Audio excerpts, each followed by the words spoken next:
흔들리는 마음에도 뿌리는 있습니다. 요즘 여러분은 어떻게 지내고 계신가요?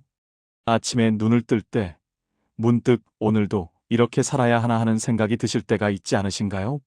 출근길 지하철에서, 퇴근 후 텅 빈 방에서, 혹은 사람들 틈에 있으면서도 이상하게 혼자라는 느낌이 들 때, 그런 순간들이 있으실 겁니다.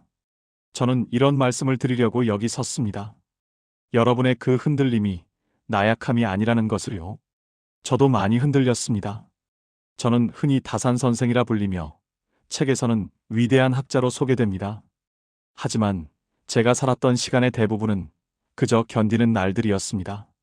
35살 저는 하루아침에 모든 것을 잃었습니다. 신유박해가 일어났고 제 형 정약종은 처형당했습니다. 저는 전라도 강진이라는 낯선 땅으로 유배를 떠났습니다. 집에서 수백 리 떨어진 곳, 가족도 친구도 책도 없는 곳이었습니다.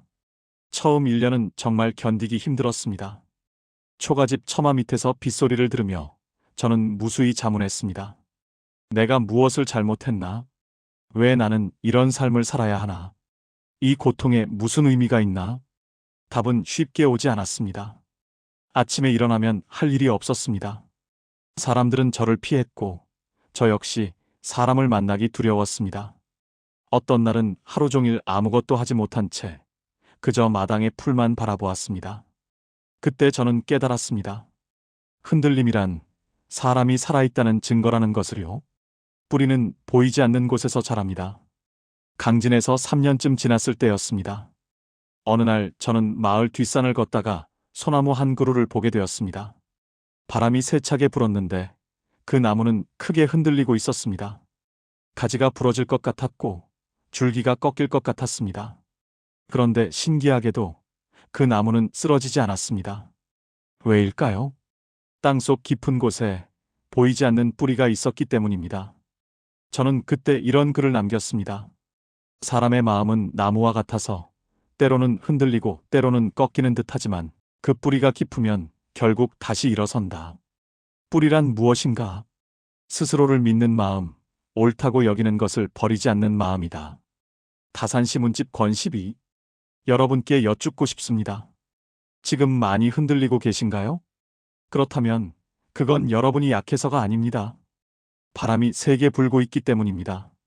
그리고 중요한 건 여러분에게도 뿌리가 있다는 겁니다. 일이 의미 없게 느껴질 때 요즘 많은 분들이 이런 이야기를 하십니다.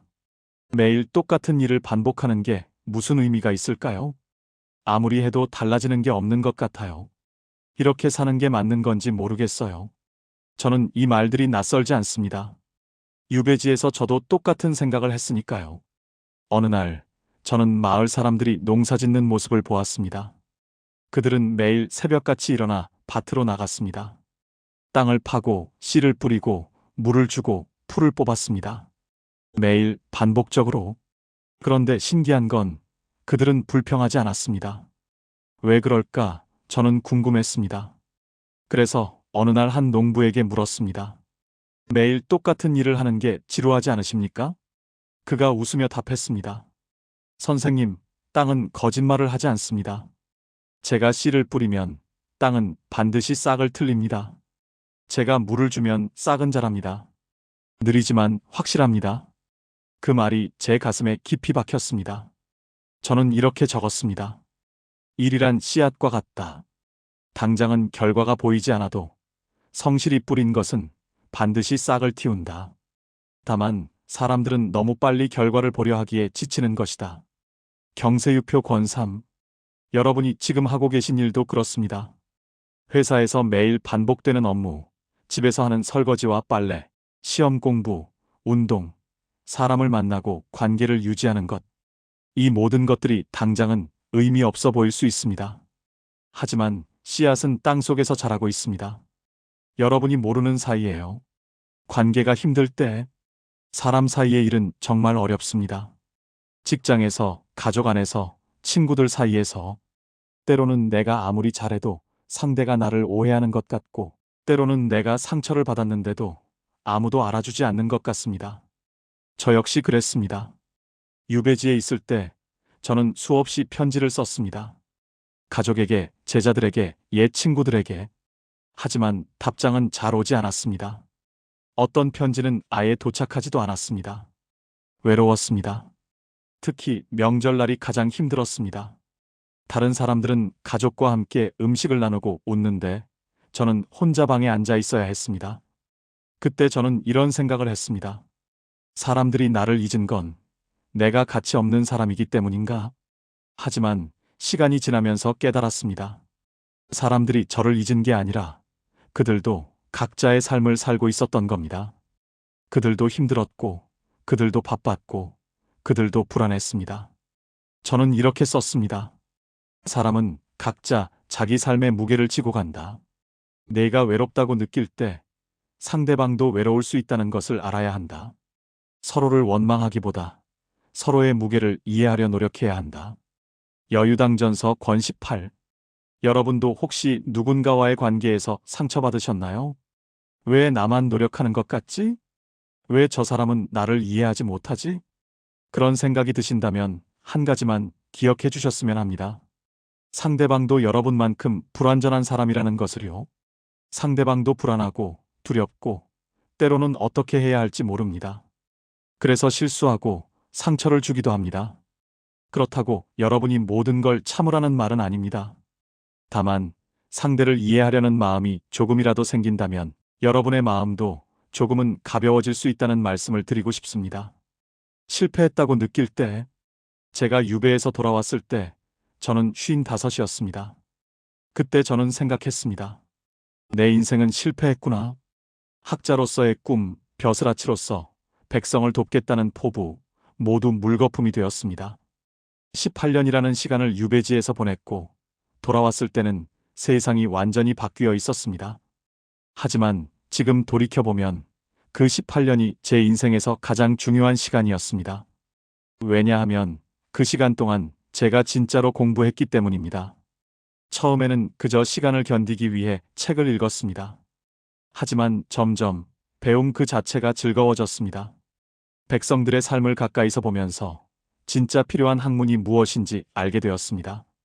그래서 목민심서를 썼고 경세유표를 썼고 수백 권의 책을 남겼습니다. 만약 제가 유배를 가지 않았다면 이 책들은 세상에 나오지 못했을 겁니다. 실패란 끝이 아니라 다른 길의 시작이다. 문이 닫혔다면 창문을 열어야 한다. 창문마저 없다면 벽을 뚫어서라도 빛을 들여야 한다. 목민심서. 여러분도 혹시 지금 실패했다고 느끼시나요?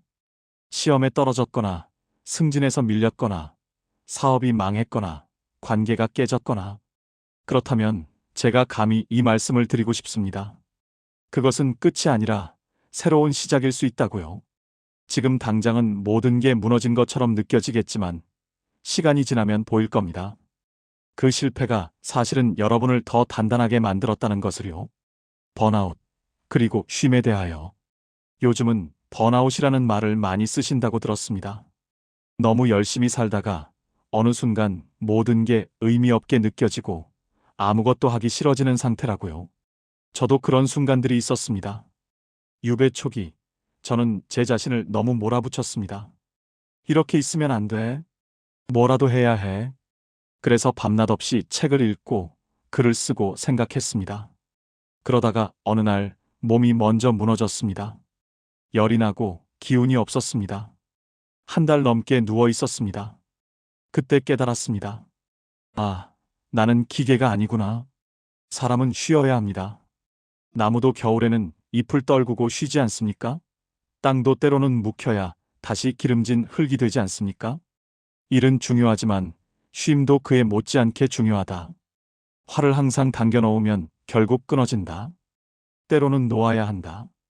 그래야 다시 쏠 수 있다. 다산시문집 권칠. 여러분, 지금 너무 지치셨나요? 그렇다면 쉬셔도 됩니다. 아무것도 하지 않아도 됩니다. 그냥 누워서 천장을 바라봐도 되고 창밖을 멍하니 봐도 됩니다. 그것이 게으름이 아닙니다. 그것은 회복입니다. 여러분이 다시 일어서기 위해 필요한 시간입니다. 불안한 미래 앞에서 많은 분들이 미래를 걱정하십니다. 이 일을 계속해도 괜찮을까? 나중에 어떻게 될까? 노후는 준비되어 있나? 이런 걱정들 저도 압니다. 유배지에서 저는 끊임없이 미래를 걱정했습니다. 언제 고향으로 돌아갈 수 있을까? 가족들은 잘 지내고 있을까?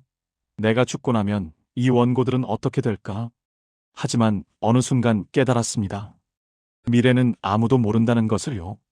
제가 할 수 있는 건 오직 오늘 하루를 성실히 사는 것뿐이라는 거요. 그래서 저는 매일 아침 일어나면 이렇게 다짐했습니다. 오늘 하루 내가 할 수 있는 일을 하자. 책 한 쪽을 읽든, 밭에 물을 주든, 마을 사람과 이야기를 나누든, 작은 일이라도 좋으니 오늘 할 수 있는 일을 하자고요. 그렇게 하루하루 쌓이다 보니 어느새 18년이 지나 있었고 수백 권의 책이 완성되어 있었습니다. 여러분도 마찬가지입니다. 미래는 불확실합니다. 아무도 장담할 수 없습니다. 하지만 오늘은 확실합니다. 오늘 여러분이 무엇을 하고 어떻게 살아가느냐는 여러분의 선택입니다. 그 하루하루가 모여서 결국 여러분의 미래가 됩니다. 혼자가 아닙니다. 가끔 이런 생각이 드실 겁니다. 나만 이렇게 힘든가? 다른 사람들은 다 잘 사는 것 같은데 왜 나만 이렇게 힘들까? 그렇지 않습니다. 제가 유배지에서 만난 사람들, 농부도, 어부도, 상인도 모두 각자의 고민이 있었습니다. 겉으로는 웃고 있어도 속으로는 걱정이 가득했습니다. 어떤 사람은 빚 때문에, 어떤 사람은 자식 때문에, 어떤 사람은 병 때문에 밤잠을 설쳤습니다. 저는 그때 깨달았습니다. 사람은 누구나 힘듭니다. 다만 그 힘듦의 모양이 다를 뿐입니다. 그러니 여러분이 지금 힘들다고 해서 그것이 여러분만의 문제는 아닙니다. 사람이라면 누구나 겪는 일입니다. 중요한 건 그 힘듦 속에서도 여러분은 혼자가 아니라는 겁니다. 지금 이 글을 읽고 계신 여러분, 그리고 지금 이 순간에도 각자의 자리에서 하루를 살아가고 있는 수많은 사람들. 우리는 모두 연결되어 있습니다. 보이지 않지만 우리는 같은 시간을 살고 있고, 같은 공기를 마시고 있으며, 같은 땅을 밟고 있습니다. 뿌리를 믿어주세요. 마지막으로 이 말씀을 드리고 싶습니다. 지금 여러분이 아무리 흔들리고 있어도 여러분 안에는 뿌리가 있습니다. 그 뿌리는 무엇일까요? 여러분이 살아온 시간들입니다. 여러분이 견뎌낸 순간들, 극복한 어려움들, 배운 것들, 사랑한 사람들, 그리고 여러분이 포기하지 않았던 그 모든 순간들이 뿌리가 되어 있습니다. 지금은 보이지 않을 수 있습니다. 하지만 분명히 있습니다. 그 뿌리가 여러분을 지탱하고 있습니다. 바람이 아무리 세게 불어도 여러분은 쓰러지지 않을 겁니다. 흔들릴 수는 있어도 뿌리째 뽑히지는 않을 겁니다. 왜냐하면 여러분은 그만큼 강한 사람이기 때문입니다. 여러분께 드리는 질문. 저는 이제 이 자리를 내려가려 합니다. 하지만 가기 전에 여러분께 한 가지만 여쭙고 싶습니다. 오늘 여러분은 어떤 작은 씨앗을 뿌리시겠습니까? 거창한 것이 아니어도 됩니다. 누군가에게 따뜻한 말 한마디를 건네는 것, 오늘 하루 잘 버텨낸 자신을 칭찬하는 것, 내일 아침을 기대하며 잠자리에 드는 것. 이런 작은 것들이 씨앗입니다. 당장은 보이지 않겠지만 분명히 싹을 틔울 겁니다. 여러분의 마음속에서요.